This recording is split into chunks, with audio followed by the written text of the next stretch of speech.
on va rester pratiquement sur le même sujet également. Pensez-vous, c'est une question peut-être à la limite bête, pensez-vous que le Conseil des ministres, en tout cas, qui désormais décide de se délocaliser dans les régions, siégera en tout cas à Dori pour un Conseil des ministres? Est-ce que vous y croyez, Dimitri? Oui, le problème, c'est ça le problème du gouvernement. En fait, on ne leur demande pas des solutions conjoncturelles. C'est une solution structurelle. Ce n'est pas aller faire le conseil des ministres. On sait ce qui se passe à Djibo. On n'a pas besoin de trimballer. Qu'est-ce qui va se passer? Je donne le scénario. Oui. Le conseil des ministres se tient à Djibo, peut-être à Dori. Vous allez voir la GSPR qui va se mobiliser exceptionnellement avec des cargos, avec des calaches, avec des obus mortiers et tout. Parce que le président y sera, et le premier ministre y sera, tout le gouvernement y sera. Oui. Ils vont aller. Ils vont sécuriser. Donc la zone, même pendant peut-être les 3 jours, sera une zone très très sécurisée, ultra sécurisée. Oui. Mais où sont les populations à ça? Vous allez finir votre conseil des ministres. Vous allez faire des bains de foule. Vous allez les rassurer que l'État est là. Ils vont ramasser clic et clac avec leur V8. Ils vont rentrer à Ouagadougou. 2 jours après, il se peut qu'il y ait une nouvelle attaque. Exactement. C'est ça ce qui est inquiétant. C'est pas ce qu'on demande. Ce qu'on demande, ils peuvent tenir leur conseil des ministres à Ouagadougou. Mais ce qu'on leur demande est qu'à Djibo, et qu'à Tongo Mahel, il y ait des mesures de sécurité qui permettent aux enseignants d'enseigner les enfants burkinabés dans des conditions sécuritaires normales et que quand ils sont malades, qu'ils puissent se soigner comme n'importe quel Burkinabé qui se trouve à Ouagadougou, à Bobo Dioulasso, et que s'ils veulent aller au marché, qu'ils puissent aller au marché sereinement, faire leurs courses sans qu'il y ait des menaces de certaines personnes qui veulent déstabiliser le pays. C'est tout ce qu'on leur demande. C'est pas sorcier selon moi, mais je trouve que c'est juste des mesures pour épater le public. Mais non, c'est pas ce qu'on leur demande. C'est parce que pour moi, ce n'est pas la solution à cette situation. Quand ils sont allés lancer le programme d'urgence pour le Sahel, c'était où? C'était à Djibo. Ils sont allés après la rentrée scolaire en 2017-2018. Ils sont allés là-bas avec le ministre de l'Éducation nationale lancer la rentrée à Djibo. Mais finalement, à Djibo, dites-moi combien d'enseignants qui sont là. Il y a plus de 1000 et quelques personnes. Tous les enseignants sont à Ouagadougou. On me disait même une enseignante qui était à Arbinda, elle est là. Ils sont en congé forcé. Mais pourtant, on a lancé la rentrée scolaire là-bas avec toute l'armada de sécurité qu'il y avait. Pourquoi ça n'a pas opéré? Parce que la solution proposée n'est pas la bonne. Ce qu'on leur demande, c'est ça. Moi, j'aime dire aux gens, on n'a pas besoin forcément de voir la tête du président dans une région. On a besoin de voir la tête du premier ministre. On connaît les problèmes. Puisqu'il y a un gouverneur, demandez juste au commissaire de la province du Soum là, ou demandez au préfet de Djibo là. Quelles sont les difficultés là? Il va vous faire un rapport même d'études, vous voulez même qu'il vous fasse une thèse. Il va vous faire une thèse sur l'insécurité à Djibo. On n'a pas besoin que le président du Faso, la raison, permettez-moi le mot, la raison fallacieuse, que c'est parce que c'est pour être mieux en contact des populations.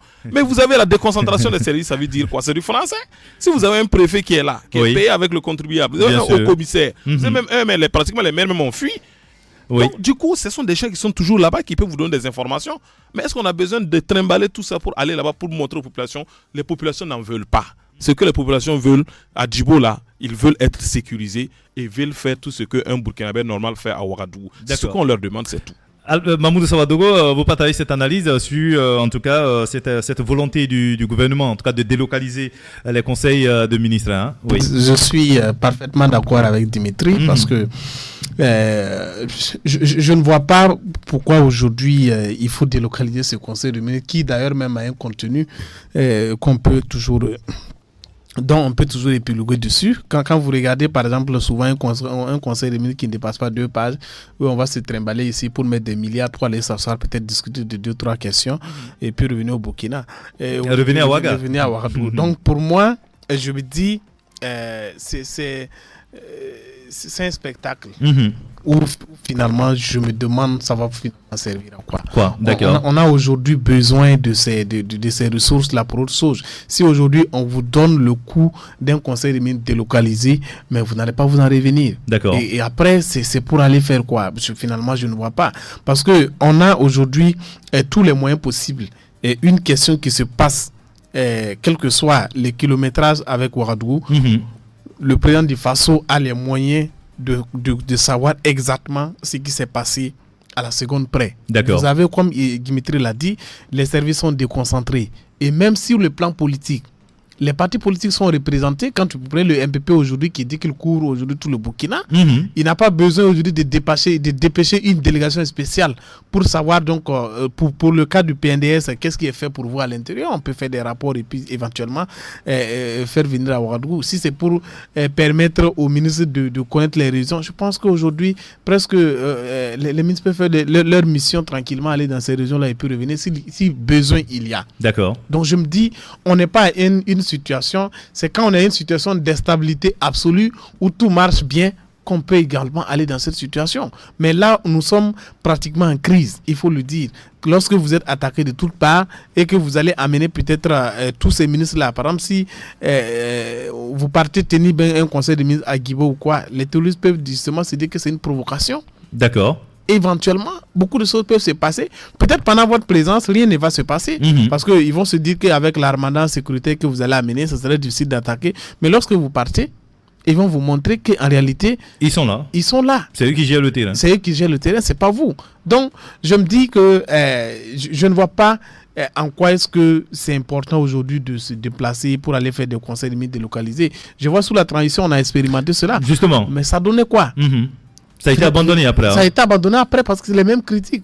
Vous allez vous lever ici, vous trimballez par exemple. À l'époque, je pense que les gens sont allés à Fada. Même Blaise Compaoré a essayé ça vers la fin de son mandat, où ils ont allé faire un conseil des ministres, c'était à Bagré, ou bien c'est où ils sont allés faire le conseil des ministres. Mais à ce moment, les gens étaient déjà en campagne pour leur article 37. Est-ce qu'on veut nous dire aujourd'hui que c'est les mêmes choses qui vont se répéter au niveau de Burkina Faso? D'accord. Est-ce que le régime de Compaoré, le régime de Kaboré tire vers sa fin comme le régime de Compaoré et que finalement il faut encore sortir pour épater encore le peuple? Non, je pense qu'aujourd'hui on a mieux à faire au niveau de Burkina Faso. D'accord. Il nous faut aujourd'hui des ministres qui sont capables de travailler en bas, comme Simon Compaoré aime à le dire, et qu'ils travaillent en bas. Donc il faut travailler en bas. On n'a pas besoin aujourd'hui de sortir, aller s'asseoir, on a délocalisé le conseil de ministres pour aller faire...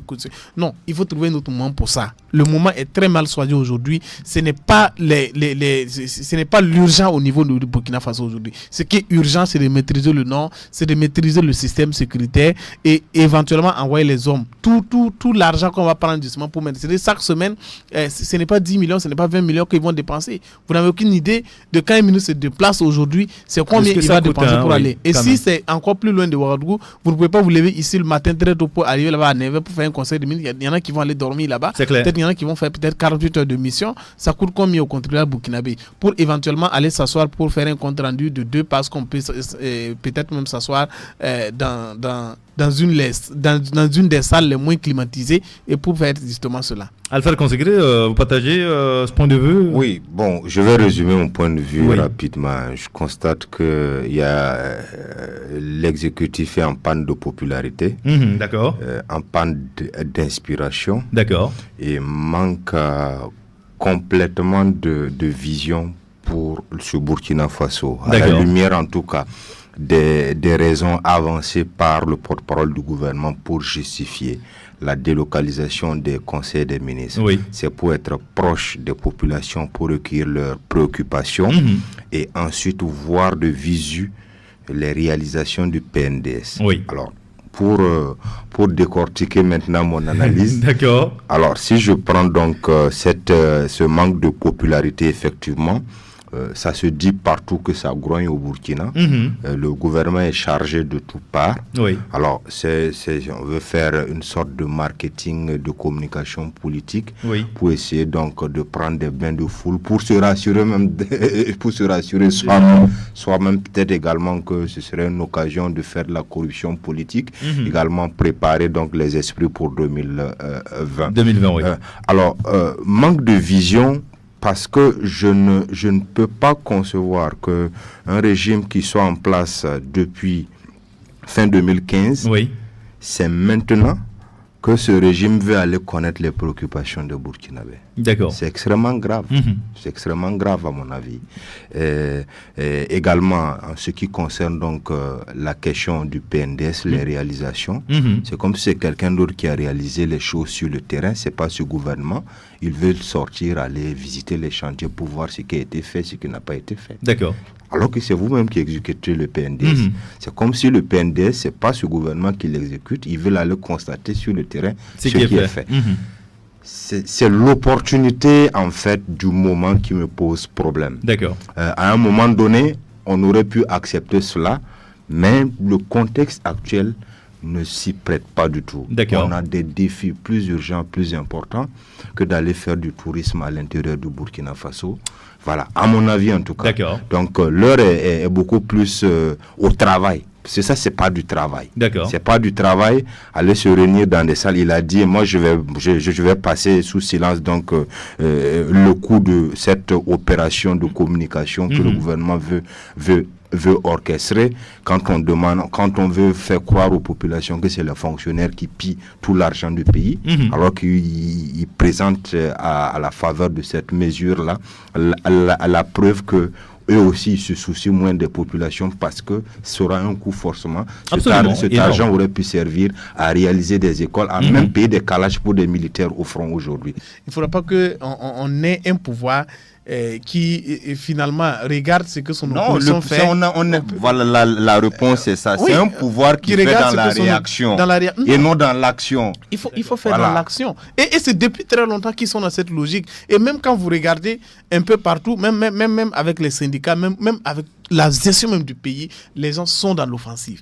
Ils sont assis, ils attendent qu'on vienne les agresser et ils se lèvent pour répondre. Alors que ça doit être le contraire. C'est le gouvernement qui imprime la marque à suivre et l'opposition se lève et maintenant essaie de réagir par rapport à ce que le gouvernement fait. Mais quand c'est le contraire, quand c'est l'opposition même qui montre la marque à suivre à un gouvernement, il y a un problème. D'accord. Monsieur, donc aujourd'hui, avec cette situation, on ne pourra pas véritablement s'en sortir. Il faut qu'on tourne la page de Blaise Compaoré. Il faut qu'on se dise aujourd'hui, on a pris le Burkina Faso, il faut travailler avec tout le monde. On a vu même des pays où, à un moment donné, les gens étaient dans une situation très serrée.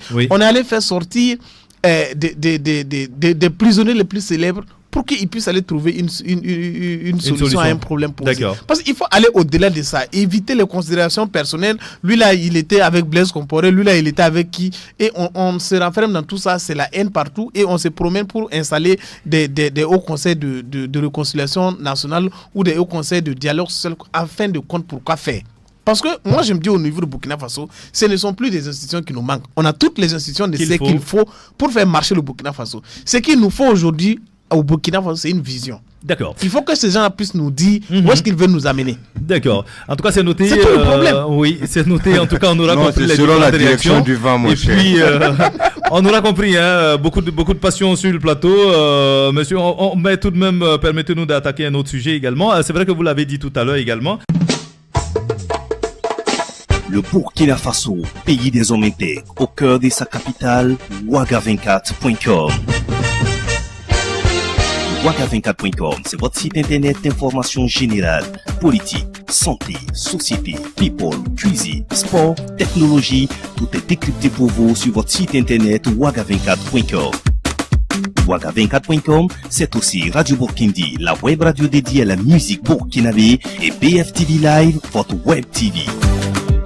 Ouaga24.com, toute l'actualité en temps réel, 24 heures sur 24 et 7 jours sur 7. Alors, à tout de suite sur Ouaga24.com. Contactez-nous grâce à notre newsletter ou appelez-nous au 70 65 65 00. Ouaga24.com, la passion de l'information. Sampa Wende.